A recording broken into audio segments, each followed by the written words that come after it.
Hello and welcome to our events dedicated to inspiring women at Sopra Steria. Today we have an exciting meeting for actually very interesting people that we will meet the opportunity to have two inspiring women who will share with us everything they know about the evolution of the defense and inclusive finance sector. So let me introduce them to you.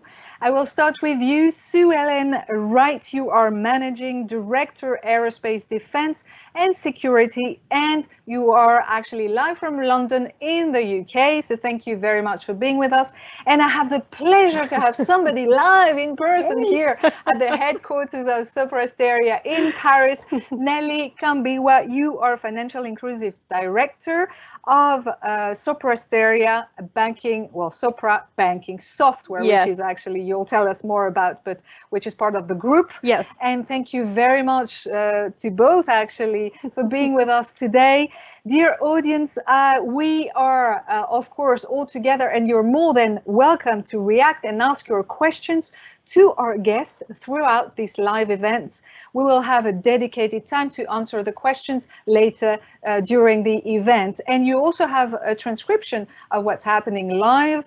You have the link within the chat box. I'm Cristina Balanos, and I'm delighted to present this very interesting event. So I will start with you, Nelly. Yeah. Can you tell us a few words about your job? What is your mission within Sopra Steria? Yeah, thank you, Christina, and hi to everyone who are listening right now. So I'm Nelly Kambiwa. I am the Financial Inclusion Director at Sopra Banking Software, which is part of Sopra Steria Group, of course. So actually, my job is about leading the financial inclusion offer in Africa. As a software provider at Sopra Banking Software, we are addressing financial institutions to provide microcredits to people who do not have access to financial services. So this is about the inclusive finance part. And yeah, this is pretty interesting because we're seeing that we're working a lot regarding technology and how to contribute to a better financial world. So I would rather say that my job is like a cross-functional one because I'm working with different teams. And in addition to business, I'm also working with corporate responsibility teams to work more deeply on social initiatives regarding financial inclusion. Well, you'll tell us more in a few minutes, but you're also committed in several initiatives, Yeah. Actually for the empowerment of women. Can you tell us a few words about that? Yeah, so regarding the empowerment of women, I think I have been involved in women empowerment initiatives for about maybe 15 years now, or maybe a bit more, like 18, because it started in 2004. So 18 years, if I'm correct. My first job was at the UN, at the United Nations in New York, where I've been part of the Public Information Department. So this is a department actually who works with local NGOs in Africa, and those NGOs are involved in women empowerment initiatives. So this is definitely part of something I've done before. And I think also it's part of me, I would rather say, because I'm African and European. I was born in Douala, Cameroon, and I grew up between Africa, the US, and Europe. And I also had the chance to be surrounded by mixed role model. The first role model I have and who was super supportive regarding women empowerment was my father. And then I also have my mom, my grandmother. So yeah, I would rather say that it's part of me, but also part of my commitment regarding financial inclusion. That's very inspiring. And I want to know more about you also, Sue-Ellen. Everybody wants to know more. What are you exactly doing within Sopra Steria UK? Thanks, Christina. Hi, everybody. Well, I'm the Managing Director of our Aerospace, Defence and National Security business in the UK. This also includes our public safety business. So that means I'm responsible for the digital and technology solutions that we deliver into the Ministry of Defence, National Security, Aerospace and Police, which is about £90 million of revenue in 2022. And our prime focus is really about how we deliver solutions that make a difference in these areas for the people either working in them or who are protected by them or use them. So that's what I do. That's what you do. And you're also very much committed in shifting the lines for gender equality, aren't you? Absolutely. I think similar but different to Nelly. I mean, my background is in the Australian Air Force and in technology, where I think females are absolutely a minority. So I'm really proud and pleased to be the executive sponsor of our Women's Inclusive Network, which is a hugely important mixed network within Sopra Steria UK. And our mission is to create an environment where women can flourish. And I'm absolutely, like Nelly, passionate about developing the careers of all women and helping them through mentoring and role modelling wherever I can. That's absolutely very interesting. So you see how inspired our guests are today. So I'll continue with you, Sue-Ellen. In this complex context we're still living in, actually, we're getting out slowly, coming back, getting out, and we have key challenges in respective to your sector. Can you tell us actually what are those key challenges that you have in your sector, that is defense? Yeah. I think in some ways, as is the case elsewhere, the UK's defence and security sector have been hugely impacted by digital transformation, and we see right now the widespread concern over cyber attacks and espionage, obviously more important and relevant than ever. And I think this means there is absolutely a huge challenge on how we deal with cyber security. But I think in addition to this, the extent to which technology has impacted defence is discussed in lots of publications across the UK. So there's lots of different views about what it means. But for me personally, I think two of the key challenges we need to focus on, number one, how we enhance our ability to collaborate. And I think that's really important because we need to be able to collaborate across all of the different systems in this industry, all the different data points that we have, all the companies that work together to make one solution, and actually all of the people who need to come together to help. So I think how we ensure we do that and how we do that with digital ethics in mind is really, really important. And I think the second one is about the speed of how we do it. I think we're in an environment where things can happen painstakingly slowly. Buying something like a warship or an aircraft takes years and years and years. But actually, the pandemic really showed us that all across government, when there's an imperative to change, it can happen really rapidly. So I think those two things are the collaboration is a big challenge, and then the speed at which we can help digital transformation is the other. What about you, Nelly? How is it in your field, inclusive finance? Yeah, so regarding inclusive finance, I think regarding the global context of inclusive finance in Africa, there are about 350 million people unbanked. So it's almost 50% of the African population. More than 85% of them work in the informal sector, and 65% of them are living far from large cities. Just to mention about women, just 30% of women has a bank account.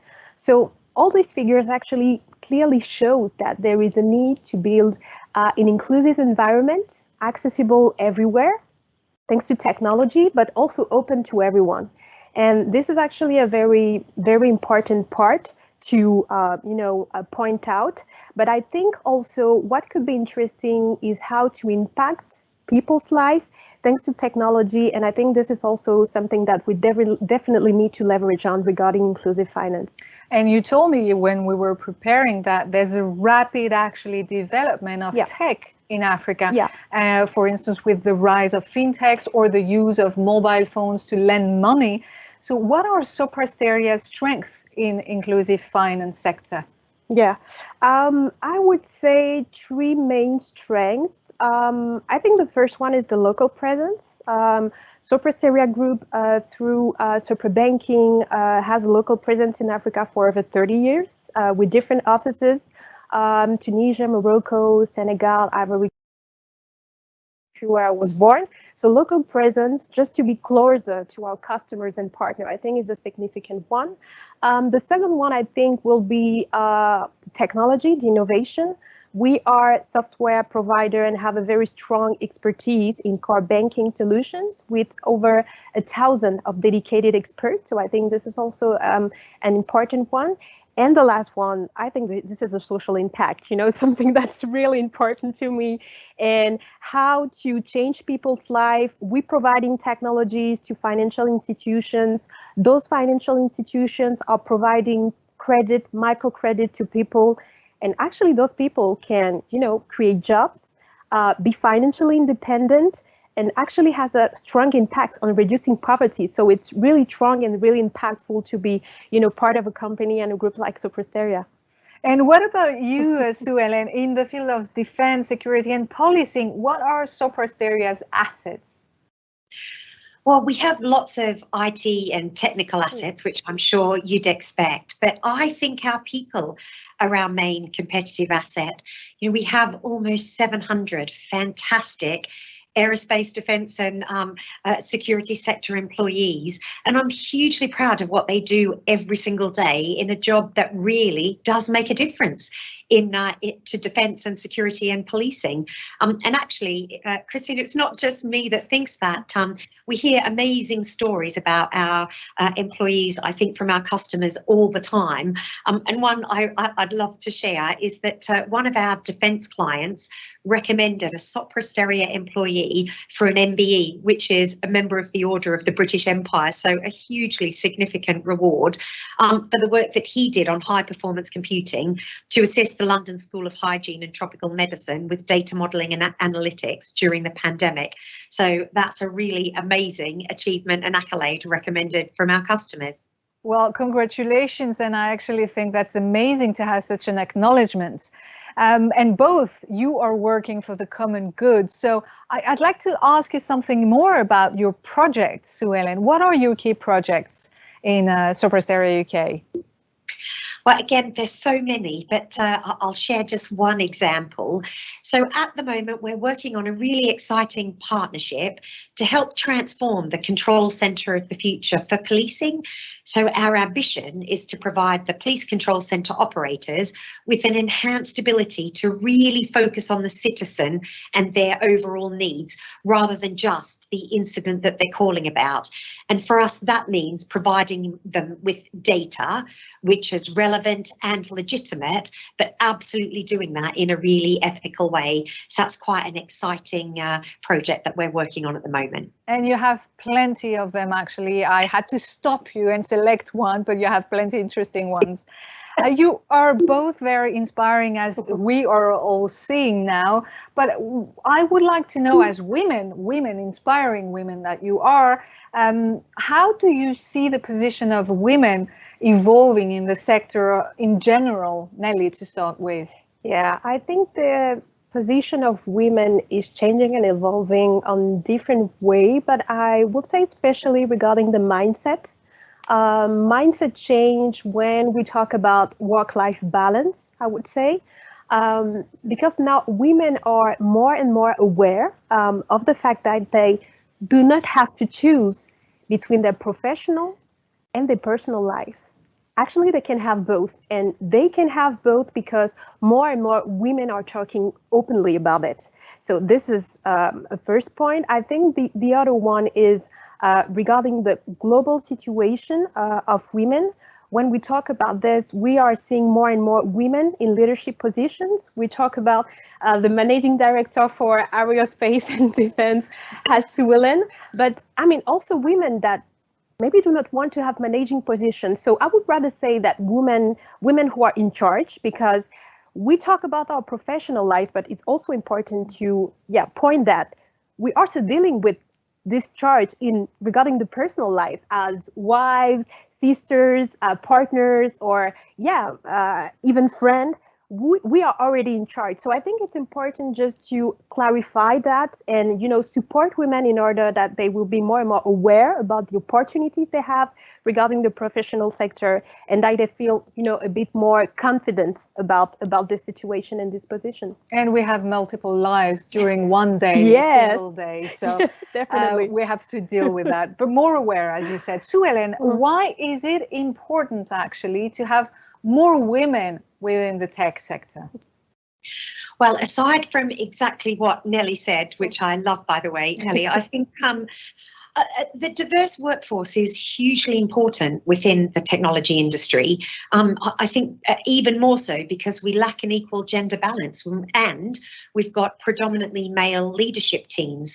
So despite the fact that there's been a big push to encourage girls to study STEM subjects at school, the percentage of women in the UK tech industry has only grown from 15.7% in 2009 to 17% in 2021. That's not a huge improvement, is it? You know, we'd really love to see it be significantly more than that. But even more importantly, in 2021, it's reported that just 10% of leadership roles in the industry were held by women. You know, we're 52% of the population, so that's not that great either. And I think the reason why the diversity is hugely important, or essential in fact, is because it encourages a range of perspectives which can enhance creativity in the development of transformation projects. And I think the more complex the problem, the more creative we need to be in order to solve those problems. So we need that diversity in order to move the digital transformation agenda forward in the right way.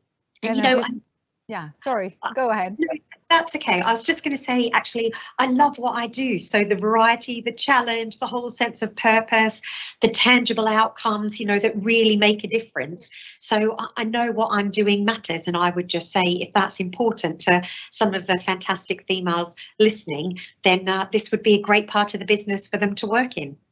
And what about you, Nelly, actually? What's your opinion? Why should more women join the tech sector?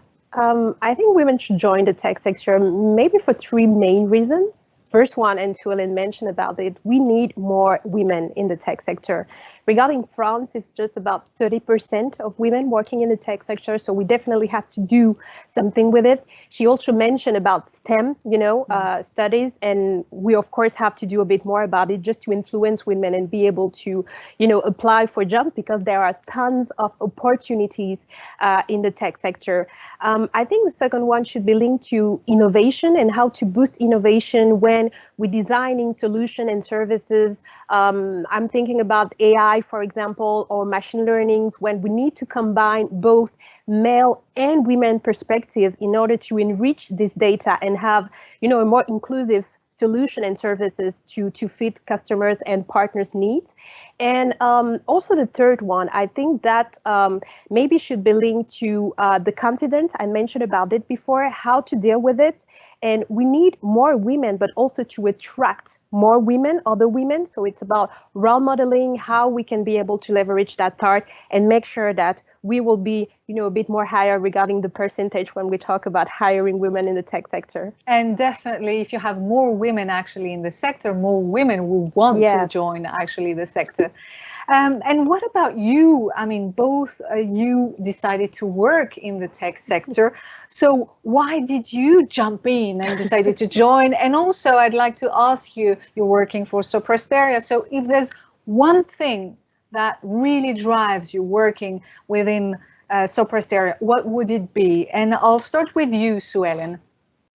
Okay, so I think the first part of your question, Christine, was about why I chose to work in tech. And I think two reasons, really.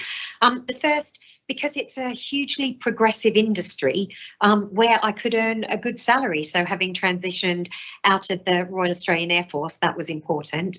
And the second is because I love the fact that every day is a real challenge and it's different. I really enjoy the variety that, you know, working in the tech sector gives me. And to answer the second part of your question about what drives me, I mean, it's absolutely pride. I am hugely proud of what we do, but also about how we do it. You know, we have a fantastic team who really care about what they do and the impact they make. So, yeah, that would be my answer.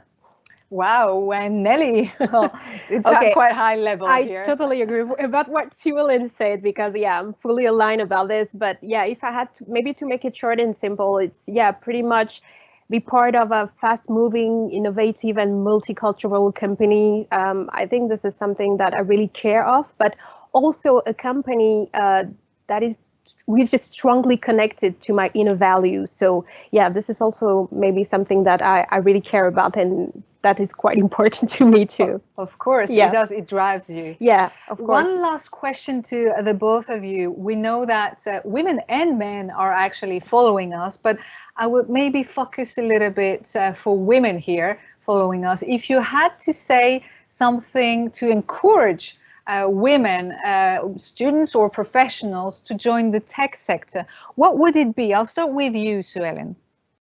So I think firstly, I'd say please don't discount defence, national security and policing and IT, thinking it's too male focused or dominated. I mean, it isn't. There are people like me all through it, but absolutely, you know, we need more females.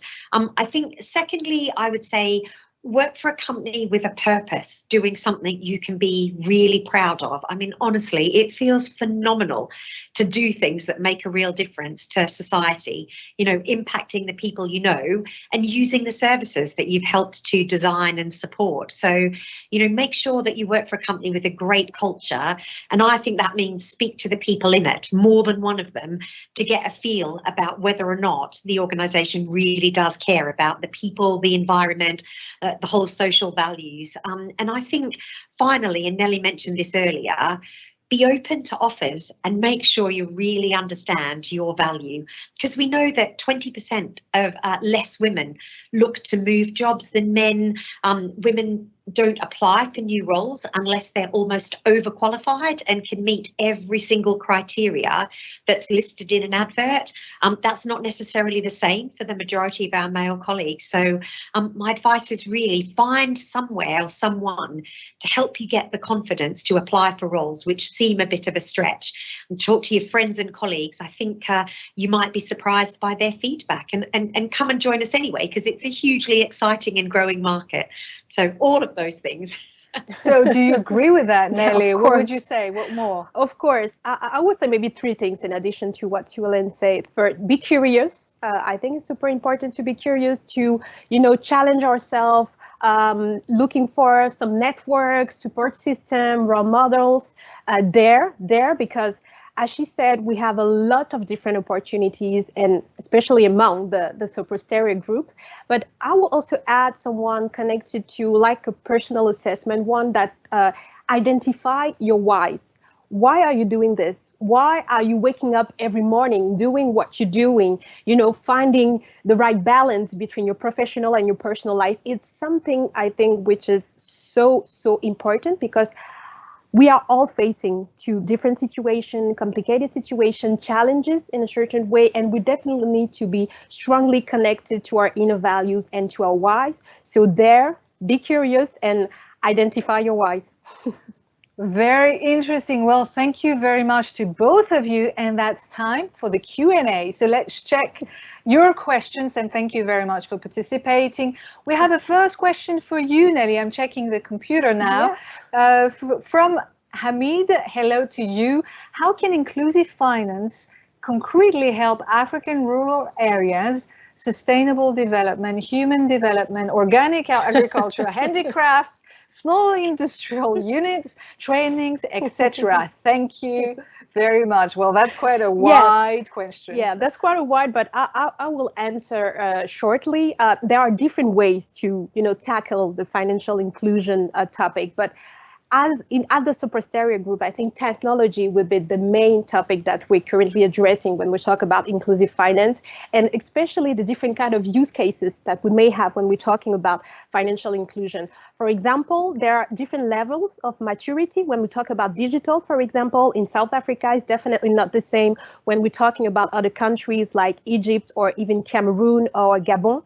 So we definitely need to find the right use cases, how to apply with the right technology in order to help people, and especially in the rural areas. When we talk about farmers, they have a mobile phone, because mobile is very, you know, present, and we have a lot of people having a mobile phone, but they do not have, for example, internet. So we definitely need to, you know, find the right balance in order to address this population, and this is definitely one of our main goals when we talk about inclusive finance at Super Banking. Very, very interesting. One question for you, Sue-Ellen. So to what extent is it possible to reach an equivalent proportion of women and men in the tech sector? Is it realistic to aim a 50-50 representation? Good question. It is a great question. I mean, I think absolutely. I think, you know, we have definitely got some great heritage actually in Sopra Steria in the UK. I think one of the acquisitions was a company called the FI Group, which was founded in the 60s by a fantastic female, and she only employed females who did software development. That's all, from their homes so that they could look after children whilst developing software. So it's really in our DNA, absolutely, to encourage females. But I think we need to make sure that we've got lots of plans and structures and the right values and culture in place in order for that to happen. So we know it will be a challenge, but absolutely, I think we can do it, and it is realistic. And I think that's something that you were saying earlier, is more women are actually joining, the more role models you have and the more you want. So jump in. I couldn't say anything more. A new question, a comment actually from the audience. Fantastic meeting, feeling so motivated and driven by the messages of both of you. So thank you very much for sharing that comment. It's extremely important to have that feedback. And we probably have another question. It's a comment for you actually, Sue-Ellen. I work in national security, and it is full of inspiring women who support your personal and professional aspirations. Yeah. You have great fans, ladies, here. That's great. So do we have other questions? Let me see. Actually, there's something. No more questions, but I do have a question for you. How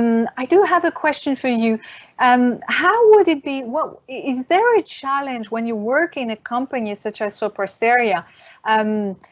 I'm sure there are some challenges as a woman. How do you actually get to find your ways? Because, for instance, we had Beatrice Rollet last week telling us that I'm not a woman when I hold a speech. I'm an engineer. Yes. What about you, ladies? Let's start with you, Nelly. Yes, I think it's a state of mind that we should have, not thinking about a woman, but thinking about a person first, and not having, making like the difference just right before I'm a woman, I'm maybe less something. No, I'm a person. I have an expertise, I have something to share, to provide.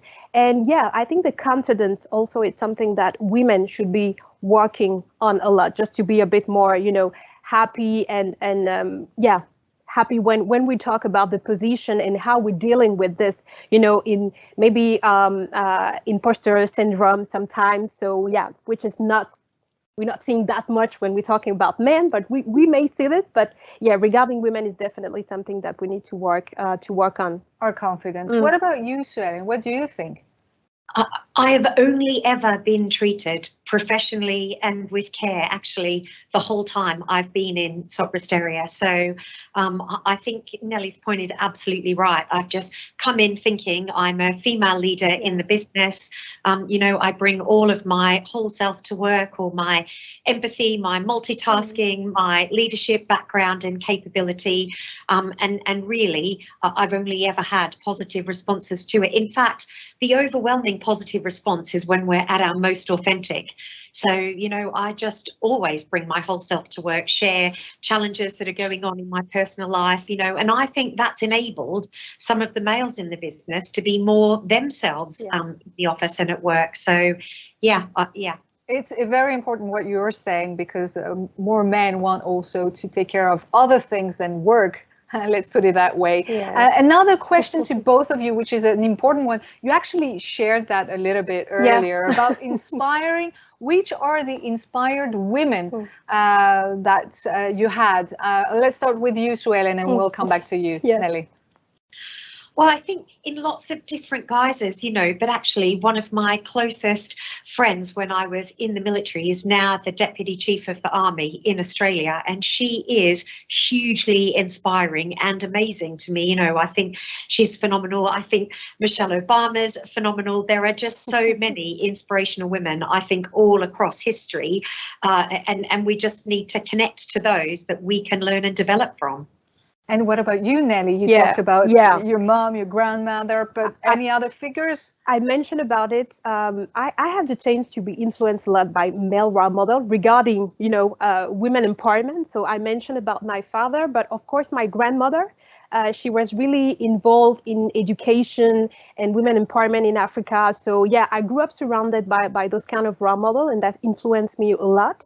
But also regarding my professional life, I had the chance to be surrounded by mixed mentor. So I think, yeah, mentoring also, it's something that really influence and help women just to work a bit on this confidence and working and be happy. And that's actually an important initiative that we also have here within Sopra Steria that is extremely impactful, as you're saying. So let's close with a comment from the audience. And again, thank you very much for participating.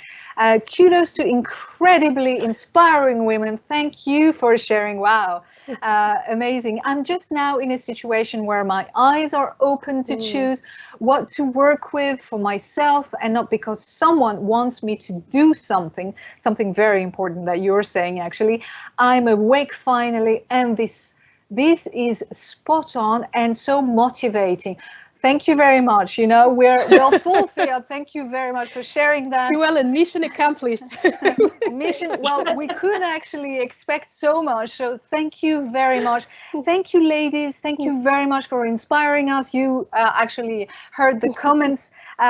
You understand that Sopra Steria is an international tech group. So do not hesitate actually to apply to any positions. You will have a link that will appear within the chat box. And of course, do not also hesitate. You're more than welcome to put your comments on the social networks with the hashtag Inspiring Women at Sopra Steria, and continue to dare. Ladies and gentlemen, thank you very much. All the best to you, and bye-bye. Bye.